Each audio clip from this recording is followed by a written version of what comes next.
Future indefinite tense क्या होता है? जब भी हम फ्यूचर इंडेफिनिट टेंस की बात करते हैं तो हमारे माइंड में कुछ इस तरह के सेंटेंसेस आते हैं। मैं स्कूल जाऊंगी, I will go to school. वो खाना खाएगा, ही विल ईट फूड। मैं पानी पीऊंगी, आई विल ड्रिंक वाटर। जब भी हम इस तरह के सेंटेंसेस को देखते हैं तो हमारे माइंड में एक क्वेश्चन आता है और वो ये होता है कि ये किस टाइम की बात हो रही है, यानी कि काम किस वक्त हो रहा है। तो फ्यूचर इंडेफिनिट टेंस का मतलब ये है कि हमारा काम मुस्तकबिल में होगा, यानी कि आगे आने वाले वक्त में होगा। अगर इस हिसाब से देखें तो हमारे पास डेफिनेशन कुछ इस तरह बनती है।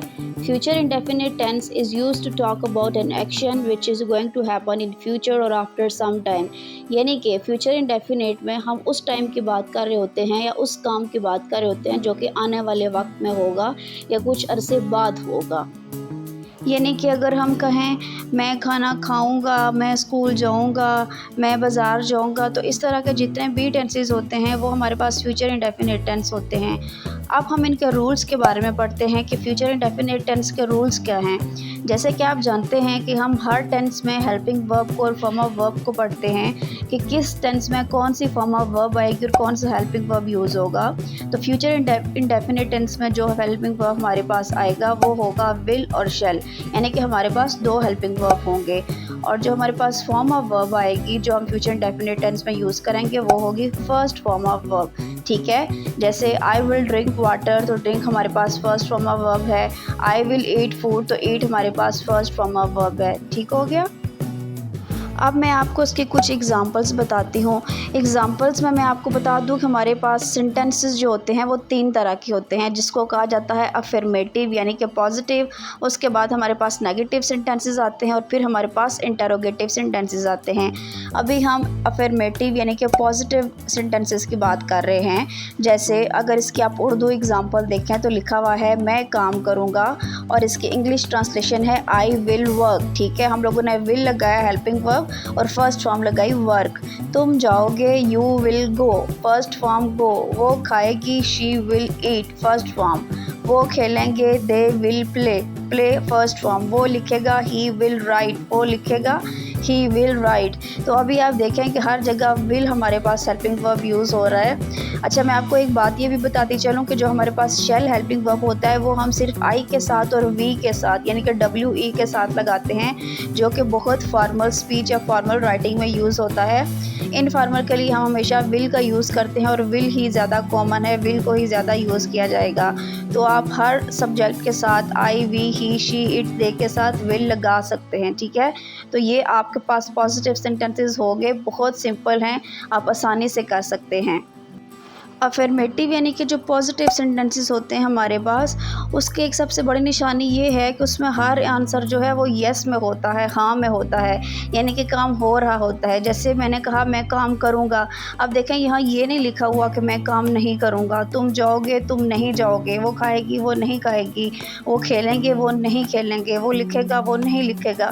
अब देखें इस सब में नहीं आ रहा। क्यों नहीं आ रहा? क्योंकि वो नेगेटिव सेंटेंसेस में होगा। नेगेटिव सेंटेंसेस में हमारा हर काम नो में होता है।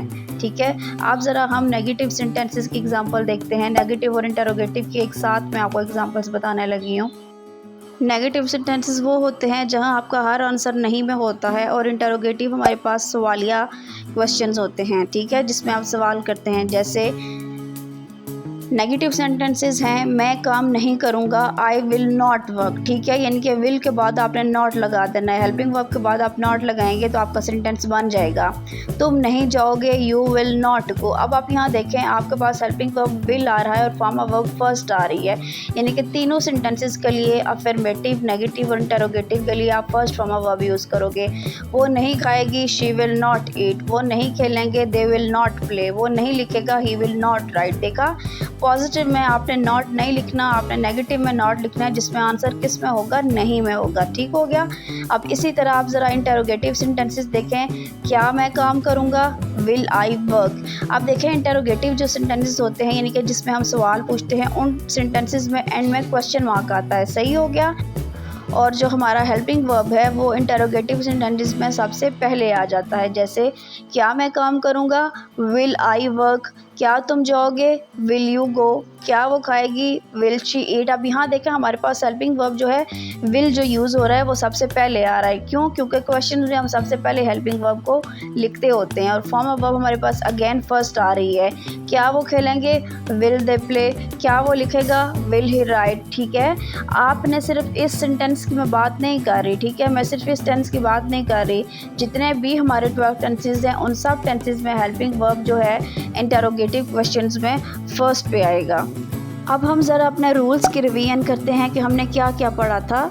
कि हमारे पास जो हेल्पिंग वर्ब है वो होगा विल और शैल, और हमारे पास जो फॉर्म ऑफ वर्ब होगी वो होगी फर्स्ट फॉर्म ऑफ वर्ब। ठीक है, यानी कि हम फ्यूचर इंडेफिनिट टेंस में जो फॉर्म ऑफ वर्ब यूज़ करेंगे वो फर्स्ट फॉर्म ऑफ वर्ब होगी, जैसे ड्रिंक, ईट, राइट।